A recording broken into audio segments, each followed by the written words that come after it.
Hi hello friends, welcome to my channel. Gowrishankara ಧಾರಾವಾಹಿಯಲ್ಲಿ ಗಂಗಾ ಮತ್ತು ಭೈರಾದೇವಿಯವರು ಸೇರಿಕೊಂಡು ಒಂದು ಹೊಸ ಪ್ಲಾನ್ ಮಾಡ್ತಾ ಇದ್ದಾರೆ. ಅದೇನು ಅಂತ ತಿಳ್ಕೊಳ್ಳೋಕ್ಕಿಂತ ಮುಂಚೆ ನಮ್ಮ ಚಾನಲ್ಗೆ ಈಗಲೇ ಸಬ್ಸ್ಕ್ರೈಬ್ ಆಗಿ, ಹಾಗೆ ಈ ಸೀರಿಯಲ್ ನಿಮ್ಗೆ ಇಷ್ಟ ಇದ್ದರೆ ಒಂದು ಲೈಕ್ ಕೊಡಿ. ಇಲ್ಲಿ ಗಂಗಾ ಮತ್ತು ಭೈರಾದೇವಿಯವರು ಶಂಕರನ್ ಬಗ್ಗೆ ಮಾತಾಡೋದಕ್ಕೆ ಅಂತ DC ಆಫೀಸ್ಗೆ ಬಂದಿರ್ತಾರೆ. ಆಗ ಗೌರಿ ನೆನ್ನೆಗೆ ನಾಳೆಗೆ ನಾನು ಅದ್ರ ಬಗ್ಗೆ ಎಲ್ಲ ಮಾತಾಡೋದಿಲ್ಲ, ಯೋಚನೆನೂ ಮಾಡೋದಿಲ್ಲ, ಹಳೇದೆಲ್ಲ ಮುಗ್ದೋದ್ ಕತೆ, ಅದ್ರ ಬಗ್ಗೆ ಮಾತಾಡಬೇಡಿ ಅಂತ ಹೇಳಿದಾಗ ಭೈರಾದೇವಿಯವರು ಸರಿ ಕಣವ, ನಾವಿನ್ನ ಬರ್ತೀವಿ ಅಂತ ಹೋಗ್ಬೇಕಾದ್ರೆ ಗೌರಿ ಹೊಟ್ಟೆಯಲ್ಲಿ ಮಗು ಇತ್ತಲ್ಲ, ಅದೇನಾಯ್ತು? ಶಂಕರ ಹೇಳಿದ ಮಾತು ನೆನಪಾಗುತ್ತೆ. ಅವಳು ಮಗುನ ತೆಗೆಸ್ಬಿಟ್ಲಲ್ಲ, ಅದಕ್ಕೆ ಅವಳು ಕಂಡ್ರೆ ಇಷ್ಟ ಇಲ್ಲ ಅಂತ ಹೇಳಿದ ಮಾತು ನೆನಪಾಗುತ್ತೆ. ಈಗ ಭೈರಾದೇವಿಯವರು ಗೌರಿ ಮಗ ಇಲ್ಲವಾ ಅಂತ ಹೇಳಿದಾಗ ಗೌರಿಗೆ ತುಂಬ ಕೋಪ ಬರುತ್ತೆ. ಸೆಕ್ಯೂರಿಟಿ, ನೆಕ್ಸ್ಟ್ ಯಾರಿದ್ದಾರೆ ಕಳಿಸಿ ಅಂತ ಹೇಳಿದಾಗ ಭೈರಾದೇವಿ ಮತ್ತು ಗಂಗಾ ಅವರು ಇಲ್ಲಿಂದ ಹೊರಟೋಗ್ತಾರೆ.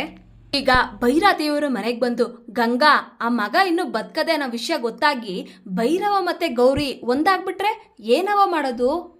ಇಲ್ಲ, ಹಂಗಾಗ್ಬಾರ್ದು ಗಂಗಾ ಅಂತ ಹೇಳಿದಾಗ ಗಂಗಾ ಹೌದು ಅತ್ಯವ್ವ, ಇವಾಗ ಏನು ಮಾಡೋದು ಅಂತ ಹೇಳಿದಾಗ ಭೈರಾದೇವಿಯವರು ಅಲ್ಲ ಗಂಗಾ, ನೀನು ಹೇಳಿರೋ ಒಂದೇ ಒಂದು ಸುಳ್ಳಿಂದೆ ಅಲ್ವಾ ಭೈರವ ಮತ್ತು ಗೌರಿ ದೂರ ಆಗಿರೋದು, ಅದೇ ಸುಳ್ಳನ್ನೇ ನಿಜ ಮಾಡಿಬಿಟ್ರೆ ಆ ಮಗಿಗೆ ಏನಾದರೂ ಒಂದು ಗತಿ ಕಾಣಿಸ್ಬೇಕು, ಈ ಲೋಕದಿಂದನೇ ಇಲ್ಲ ಅನಿಸ್ಬೇಕು ಅಂತ ಭೈರಾದೇವಿಯವರು ಹೇಳ್ತಾರೆ. ಇದನ್ನ ಕೇಳಿ ಗಂಗಾ ಸರಿ ಅತ್ಯವ ಅಂತ ಹೇಳ್ತಾಳೆ. ಇಲ್ಲಿಗೆ ಸಂಚಿಕೆ ಮುಕ್ತಾಯಗೊಳ್ಳುತ್ತೆ. ದಯವಿಟ್ಟು ನಿಮ್ಮ ಮನಸ್ಸುಗಳನ್ನು ಕಮೆಂಟ್ ಮಾಡಿ. Thank you.